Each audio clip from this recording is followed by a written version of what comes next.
Did that do it? It is. Okay, that's working. Give it a second here if you want to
You're not alone.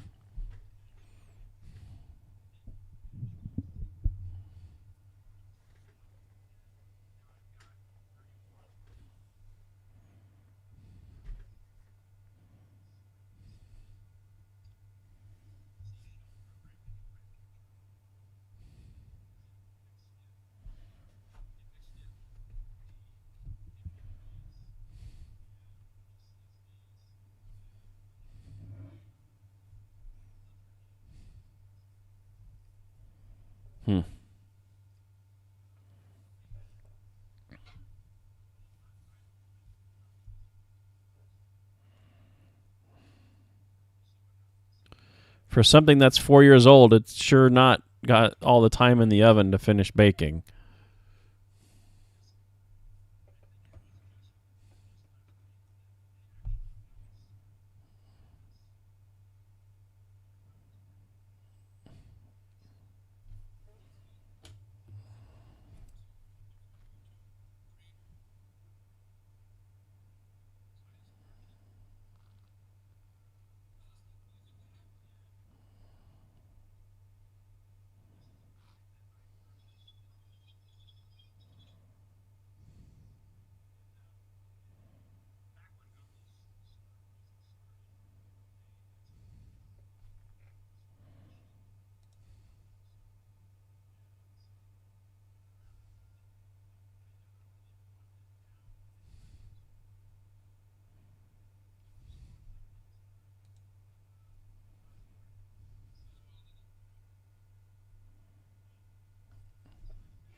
Some people, what they're doing is they're uninstalling all updates on their phone for the Google Play Music app, and they still use it as a local player and not using the library option.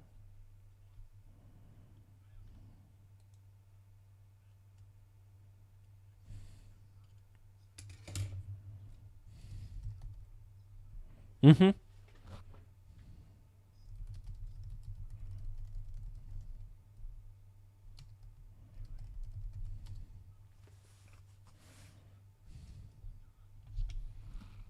Okie doke. Well, hello everyone. I'm going to select my slides here. Boy, that every time something shows up in chat, it sounds like something being rolled across the floor. Hi, Joe. All right, so you're all here to learn about the Wi-Fi's or Wi-Fi 6. I'm sure you're questioning, like, where did they come up with Wi-Fi 6? Right?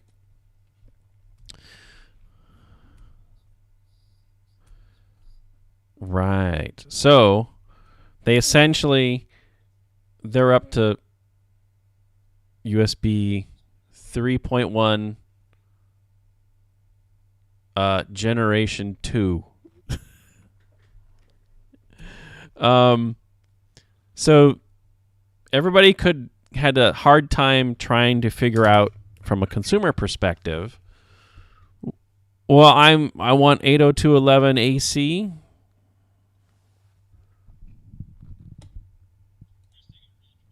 That's weird. I don't know why it did that. All right. Okay. So Wi-Fi 6, can you hear me now? Give me a thumbs up if you can hear me. Okay, thank you. I see Chad's. I'll imagine it's you, Louie. I don't know why it's not working on your display. That's weird. Huh. Here, I'll do this. That didn't make any difference. Anyway, so consumers were having issues trying to figure out which Wi-Fi to buy, and they decided to give it a simple name to give those people a bit better of a chance when they go to the store. The names 802.11 AC became Wi-Fi 5, and the new AX standard became Wi-Fi 6. So you might see a crossover of some devices that may have AX in the name, but they are Wi-Fi 6. It's just a simpler name to make it easier on people.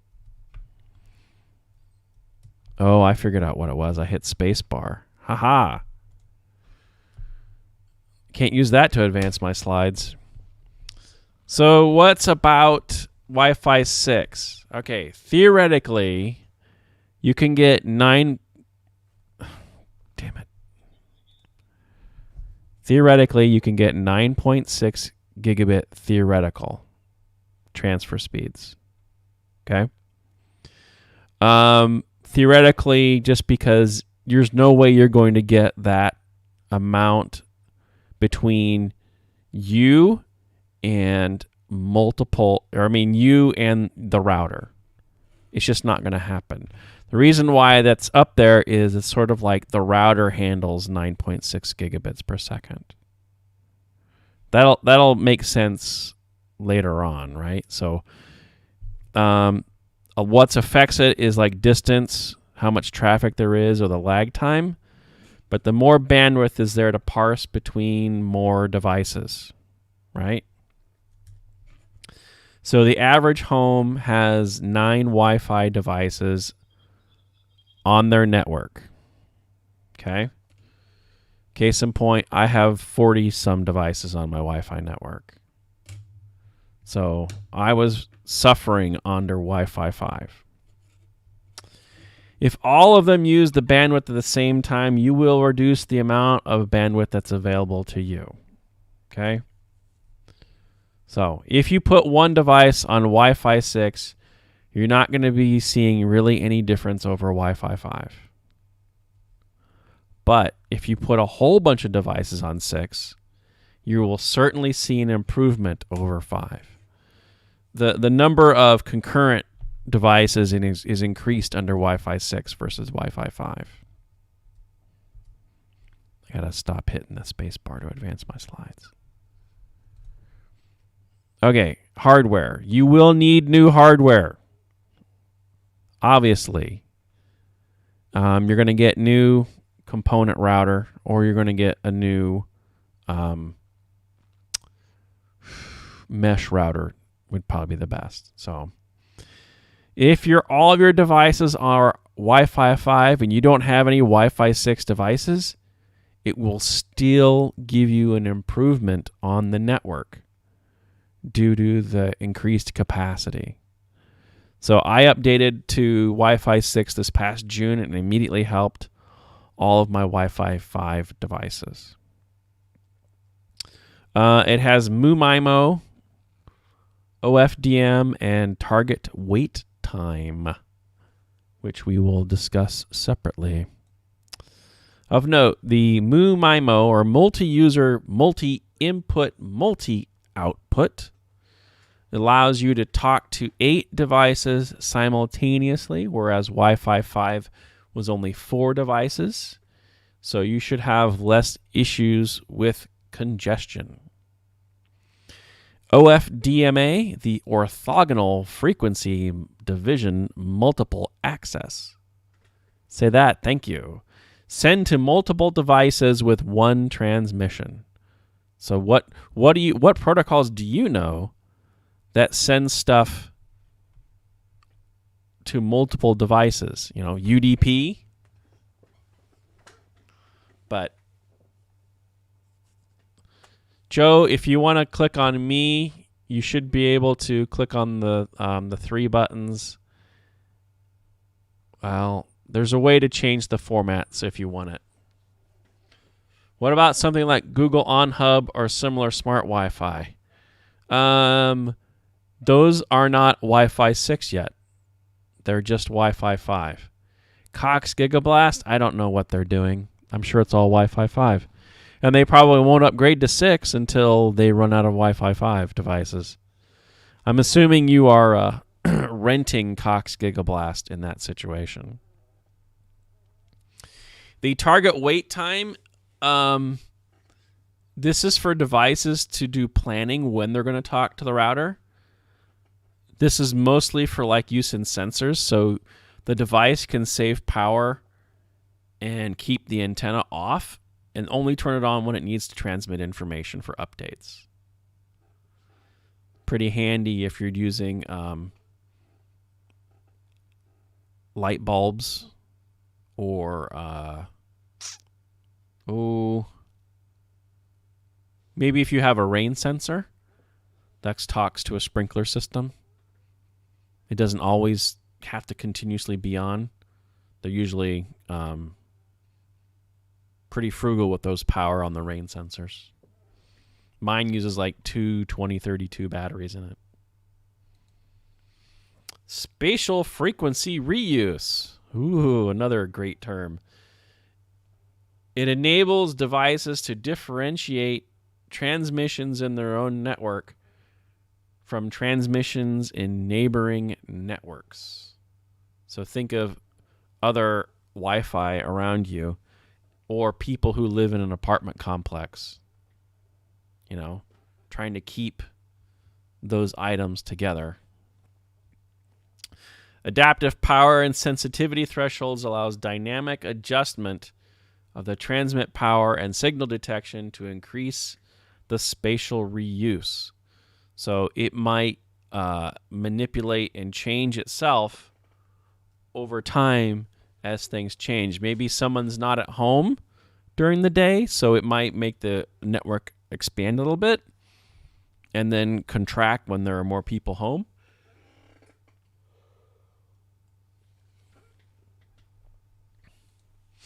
Excuse me. Okay. WPA3 is pretty big. It's the Wi-Fi protected access. This is the new security algorithm. It can be in Wi-Fi 5, but you have to usually have it through a firmware update, or they include it on some new routers.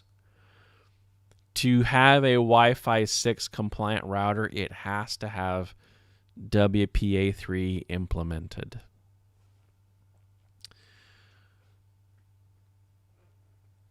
The CCMP 128 minimum is for WPA3, but you can also look up like simultaneous authentication of equals as part of that.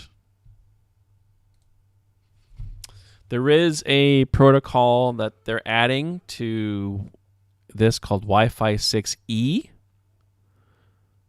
It's essentially what they call new spectrum. So it's in the 6 gigahertz range. So think of it this way. The 2.4 is the long range. The 5 gigahertz is your house coverage. And the 6 gigahertz is in a room. So it is doing some amount of manipulation of the signals to stay in that specific room. Both router and device need to support 6E. I don't know of anything that's 6E currently, but it's probably coming.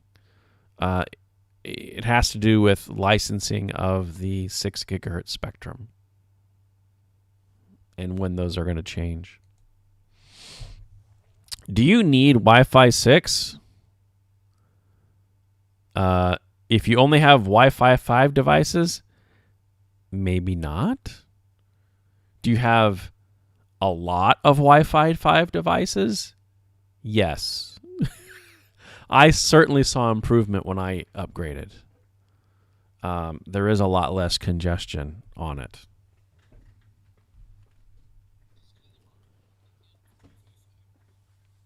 I think it's just 6. I don't remember reading about it for 5. But there's a whole bunch of stuff where you can look it up, especially the SAE and the target wait time and OFDMA. I would take a look at to see. I know I kind of went through this pretty fast, so I'm going to pop out and stop presenting. All right, so the one that I bought was the TP-Link X60s. So this is just the box.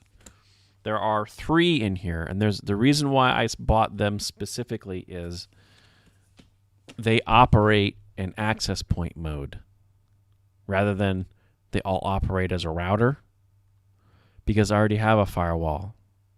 and I don't want to take my firewall out just to put a router in. The Google Wi-Fi was like that, which is also the OnHub, Joe. So this allows me to still run my own firewall systems and then just add these as access points around the house. This was a 3-pack. It was only available through Costco online. I have not seen it on Amazon. I have seen the X20s. This was like $300 for these.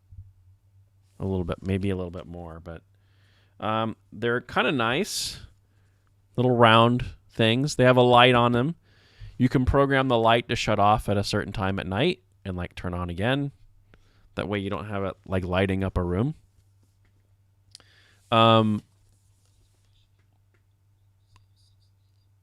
This is just 6. But yes. Yeah. The 2 of mine I have plugged directly into the Cat 5, and the third one is just a satellite. You can have them all plugged into Cat 5 if you want, so you're not using the talkative measures over the air. But I didn't really have my router in the general living area until I got this. Once I got this, I kind of switched them out. My basement is pretty small, so I have 1 downstairs and I've got 2 upstairs. And the 2 upstairs are on opposite sides of the house.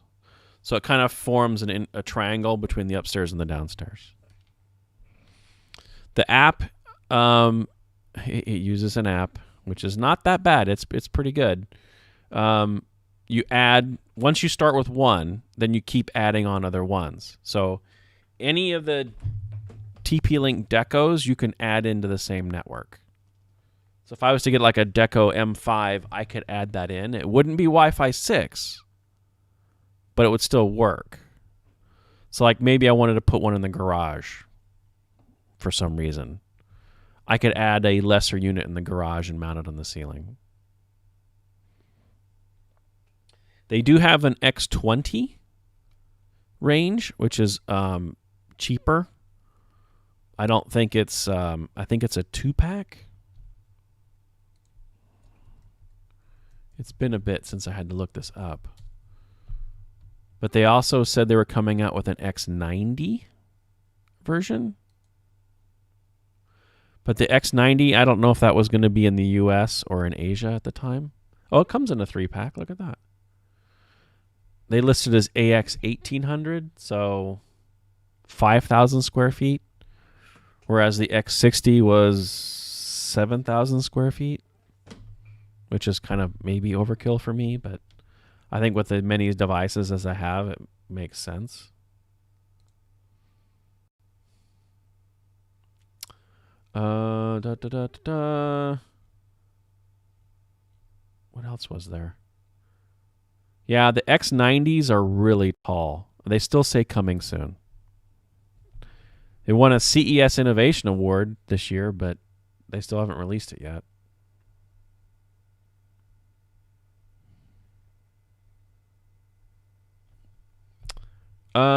Let's look at the X20 and see what the price is on the X20. I think it was on Amazon.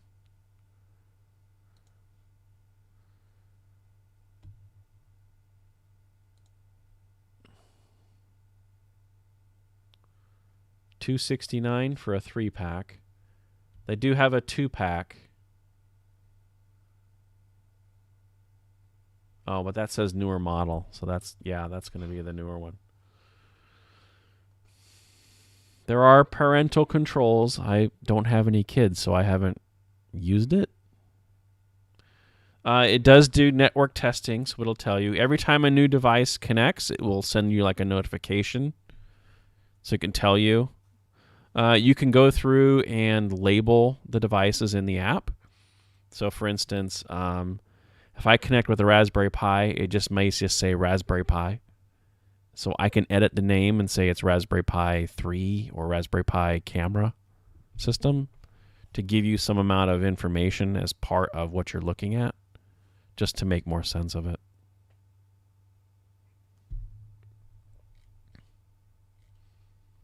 The X60s are nice. I mean, I normally, it's like, okay, I got to go reboot the router. I have not rebooted the router.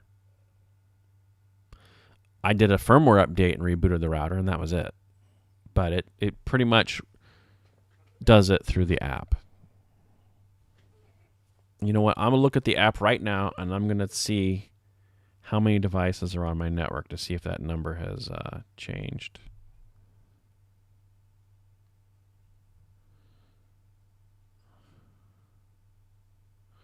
Oh, it sends you a monthly report. Look at that. Your network is protected.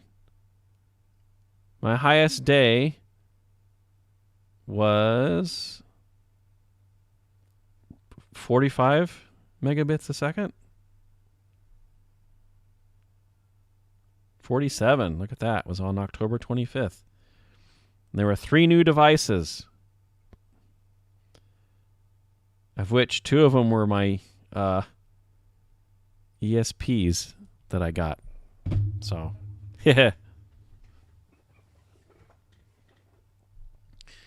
But pretty much everybody should be having their own Wi-Fi 6 routers right now that are out there. They're all trying to make them look neat. Or more, I'm going to sneeze, more pretty in the home, as they say for the spouse. But for if I'm doing video chat like this, I'm connected. I'm going to be plugged in rather than use the Wi-Fi. Just because I think video chat works better when you're plugged in.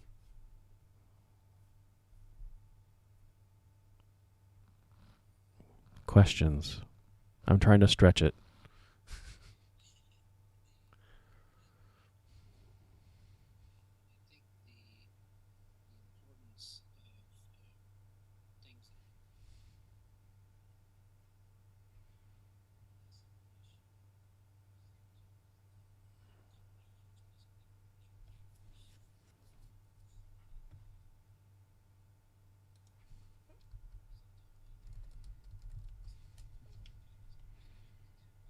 Mm-hmm. Yeah. Yeah.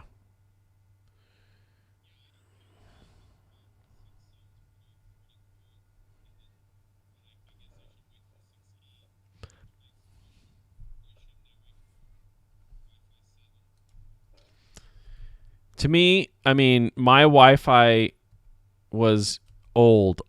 I mean, like probably 2015, 2014. So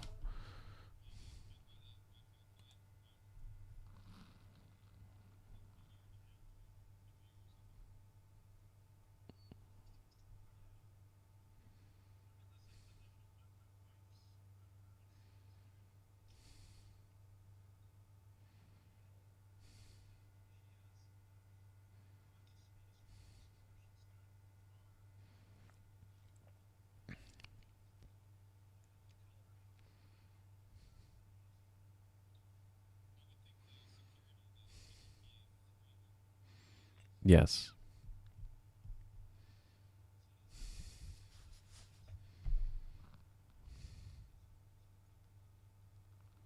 Yes, network?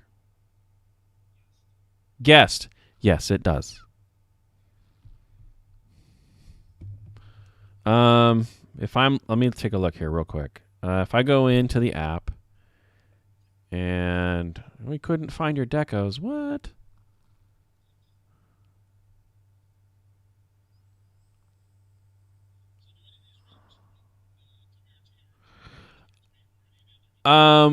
According to what I was just looking at, it was in the forum topic. Work will happen when someone donates a router. It said. So that was in February.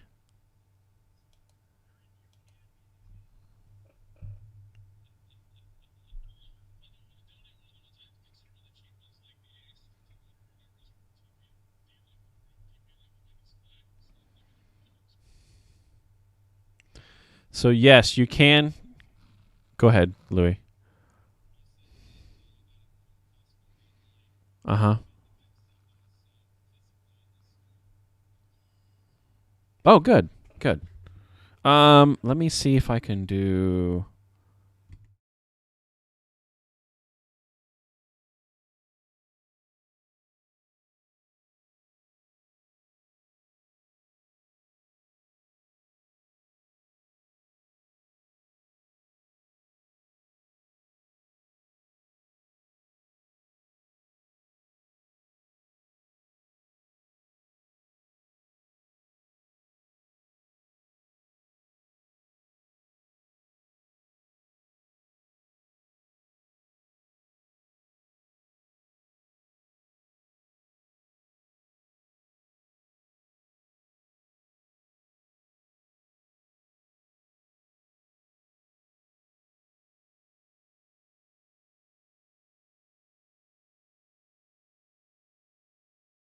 When you're walking around. At least on the TP Link units. I haven't used anything else. But yes, there is a guest network that you can turn on. And it says, funnily enough, shake to share.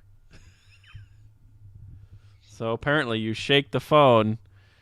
If somebody else has it, you can shake it to give them the Wi-Fi access.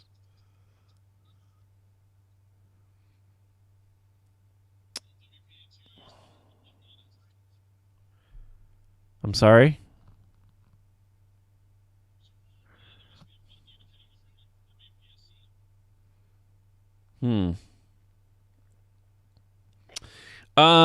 That's true. There is WPS in this one as well. And what you do is you go into the app and you press the button for that given access point, and then it'll do it. So it's the app is enabling it to make it do it. You can add other managers onto your account. So if I was to upgrade my mom's or my grandmother's to Wi-Fi 6 with one of these, I would add myself as a manager onto their network so that I could manage it remotely. I did that with the Google. I bought Google Wi-Fi a couple years ago in a 3-pack. And when I found out I couldn't use them as access points, I went through and upgraded both my mother and my grandmother, and then I sold the other one to my brother. So their networks tell me when they're down. It's great because it's like, oh, mom's going to call. Or remotely rebooting it is fun. I can hear you, yes.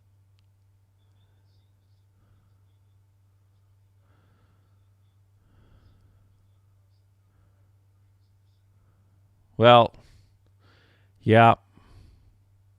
That's the server that's doing that. So if Bruce and Dave would mute their video real quick. We'll see if that helps. Joe, can you mute your video? Just click the button at the bottom. So now is it better? No, it's not as good, huh? Everyone's collection stuff just went to good on me. Okay.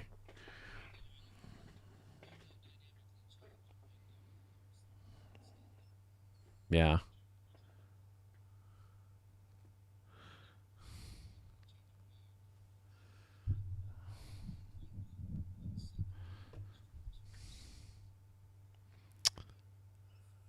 Yeah. I would say so too. It was more of an experiment to see what could I get away with on this setup. This is the first time it's had more than 2 people. So if I was to if I was to upgrade it, it would cost more than the $5 a month.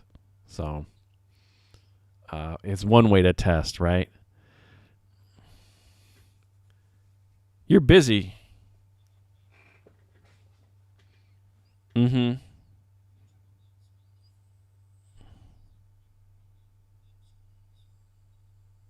Right now, I've got 119. I should check my Wi-Fi app. It'll tell me. I was just in there. Mine is 10. My download is 87. And that was tested on October 26th. It's supposed to routinely test. Oh, I do have updated firmware. I better update my firmware tonight. See? Yeah, that's what happens when it's all muted there, Joe. It's just a fact of bandwidth. I don't mind using the regular Jitsi. They do limit the length of time that you can stream. So if we're only going to be an hour, then that's not a problem. Like tonight, I think it would be fine. So maybe next month we'll switch back to the regular Jitsi rather than my Jitsi because I can't do streaming and recording directly from it.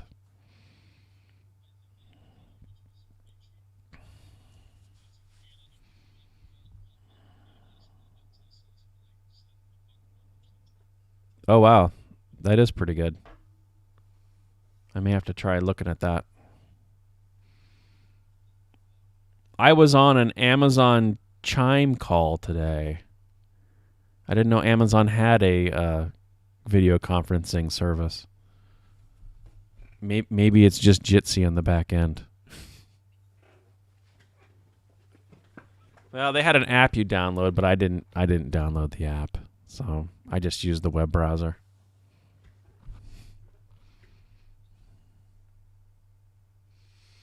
Yeah, it's running in Firefox. It's doing pretty good. Do you want to hear about the setup that I have then? Okay, so I am using OBS Studio to do all of my video production, right? I've got a 3D printed keyboard that I made. It's not easy to show because the cord is all wrapped up, but it's got 8 keys on it. It's called the Stream Cheap. I did it on Thingiverse. And it allows me to remotely control the items that OBS does, like the different scenes. If I hit the record button, it turns on streaming. If I hit it again, it turns off the streaming. So it's kind of nice that I could do that. I'm trying to find a picture of it to show you here. There it is.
The host is just one webcam, right? The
more that you can do with this that I haven't done yet.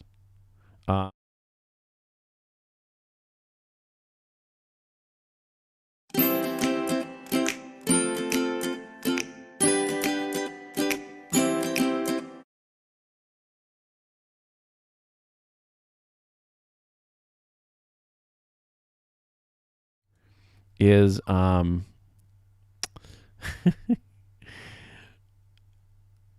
if you pre-record yourself and then get into a meeting with the loop on, you're attending the meeting without necessarily having to keep looking at the screen. You have to make the clip long enough and that when the loop's around, your head's in like the same position, right? So maybe you just sort of like, you shaking your head as yes, like something. And then I saw it on a video earlier this summer where a guy did that for an entire week at work, where he pre-recorded everything and nobody knew he was doing it. And finally, like after like 2 weeks, he in one of his meetings, he started to talk and his mouth wasn't moving.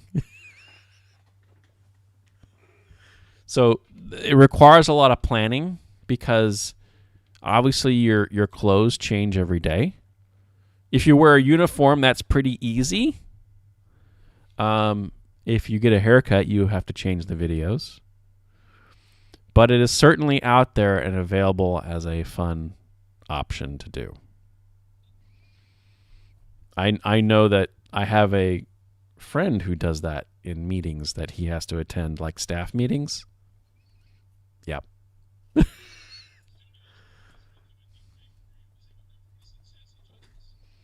Not yet.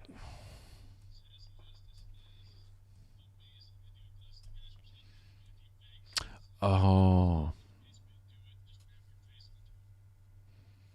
Well, I think I heard about that yesterday. Yeah. Or maybe you emailed. Oh.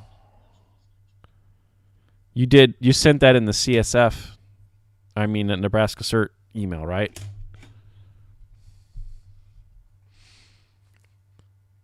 But yeah, if you haven't, if part of the way that OBS works, right, is the ability to set those scenes, right? So if I'm looking at host, how is this broken down, right? Well, there's the BX bug, so that's this thing in the corner. See, it's highlighted. I can turn that on and off. There is actually a second camera. There's a Canon DSLR that I have as well. So if you want really high quality video, you can switch to that and start using it. I don't have it configured and running right now because it runs off batteries because I need an AC adapter. You have your Logitech 9000, the old school one, before the 920. But everyone...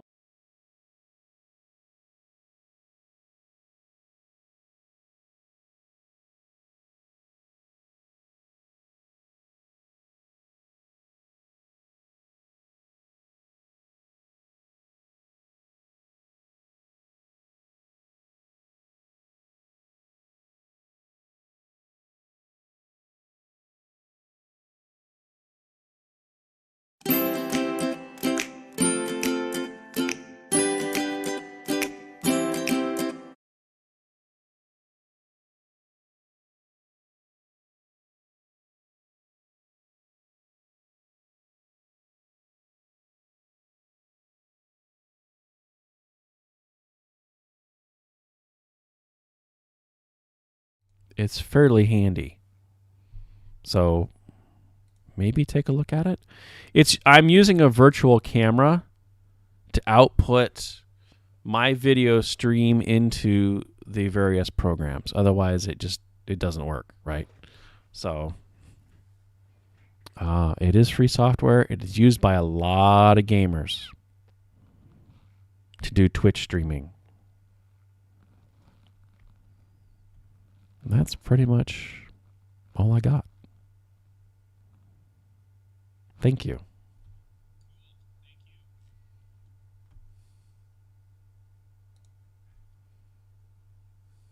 No, I can hear you.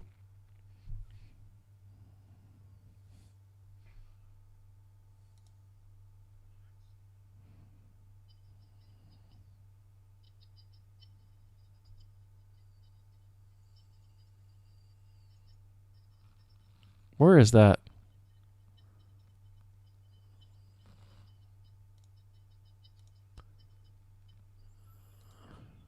It's Aaron typing. Yes. Continue.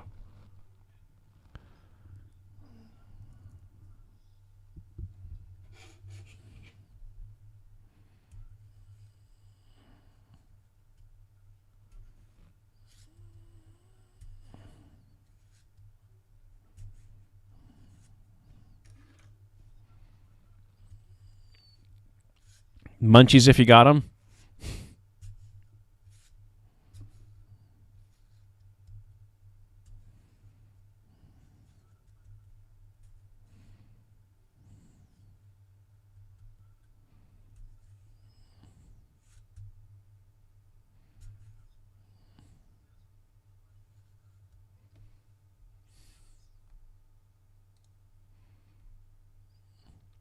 I'm going to end the stream.